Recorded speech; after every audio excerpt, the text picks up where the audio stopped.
Part 1. The price of a dream. The Millers bought Blackwood Manor at auction. Jack, a successful architect, saw it as the project of a lifetime. Claire, an artist, dreamed of the light pouring through the massive windows. They didn't ask why the price had dropped to a third of its value after sitting empty for 40 years. The first warning sign came as they began unpacking. Jack discovered that the floor plans he had drawn himself were starting to change. New corridors, which didn't exist in reality, began to sketch themselves onto the paper. The thin ink lines looked like spreading capillaries. Part 2. The thumping in the foundation. On the third night, Jack heard a rhythmic thumping. Thump, thump, thump. It came from beneath the basement floor. Grabbing a sledgehammer, he decided to check if rats were stuck in the pipes. But when he broke through the concrete, he found no pipes. Instead, he found a layer of old leather boots. Thousands of children's and adults' shoes were packed tightly into the earth. In place of a foundation, they were tied together with human hair. When he pulled one boot out, sand poured out of it, mixed with tiny baby teeth. At that moment, the basement light flickered, and Jack heard a whisper from the breach. "It's still too tight in here, Jack. We need more skin for the walls." Part 3. Living walls. Claire noticed the house was sweating. A thick, yellowish liquid, smelling of formalin, oozed down the walls.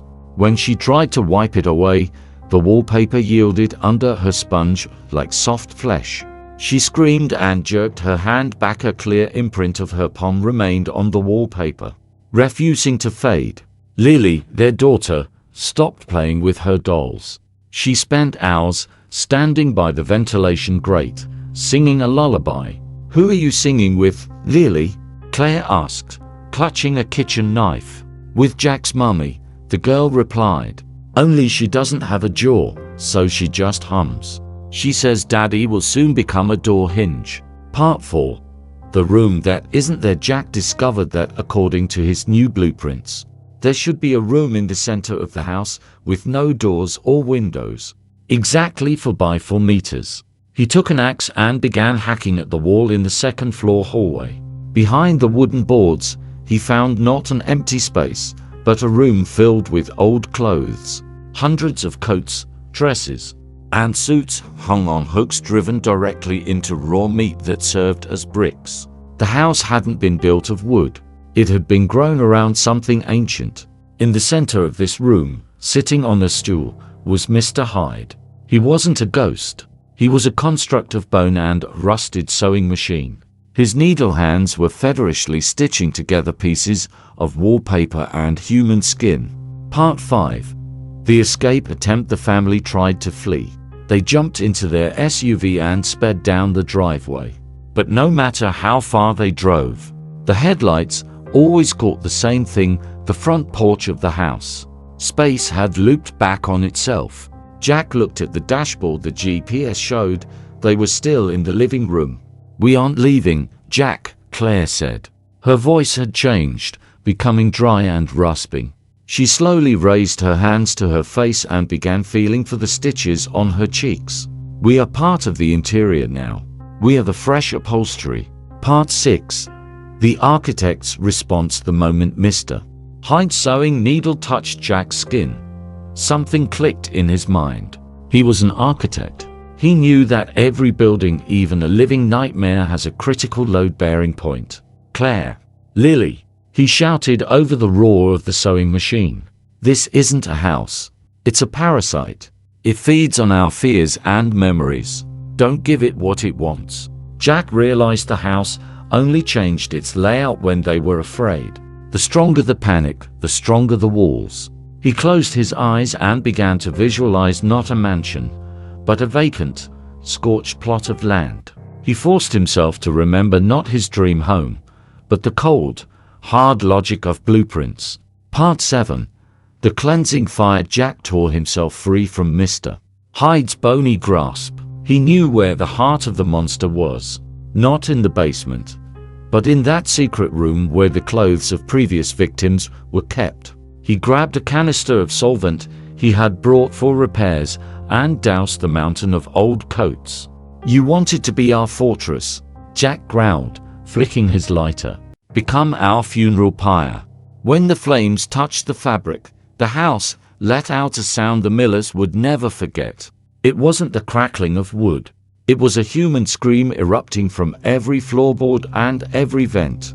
The walls began to writhe, and the wallpaper burst, leaking yellow lymph. Part 8. Flight through flesh. The house tried to stop them. The hallway began to narrow, turning into the throat of a giant creature. The floor became soft and sticky, like a tongue.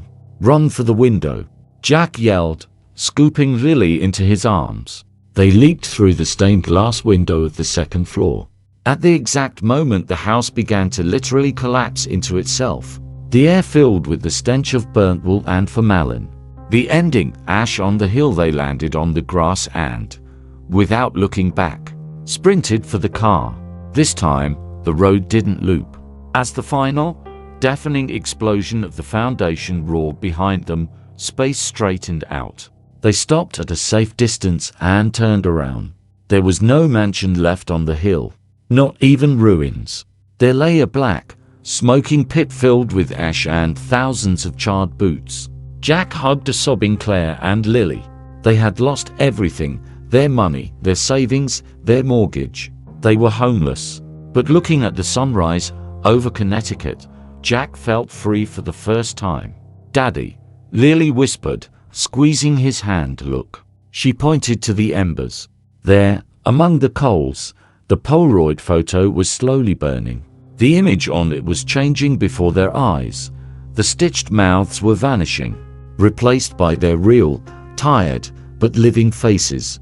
Jack started the car and hit the gas. They drove away from that place, toward a new life.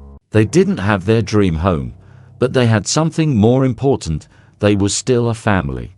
Epilogue. Survivors. Jack, Claire, and Lily sat in a cheap roadside motel. The walls were peeling, and the carpet smelled of industrial detergent. It was the ugliest place they had ever seen. And it was beautiful. Because these walls were just walls. They didn't breathe. They didn't whisper.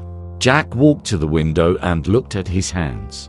They were covered in soot and cuts, but they were his own. He no longer saw the ink lines of blueprints under his skin. Mr. Hyde had burned along with his sewing machine. "We'll make it," Claire said softly, coming up behind him. "We'll start over. In a small apartment somewhere in the city, where there are lots of people and lots of noise." "Yes," Jack smiled. "No more dream homes. Just reality." Lily slept on the adjacent bed. She no longer sang lullabies to vents. She slept the deep, healthy sleep of a child who was finally safe. Jack pulled his phone from his pocket and deleted the realtor's number. Then, he blocked every real estate website. He didn't need a mansion on a hill anymore.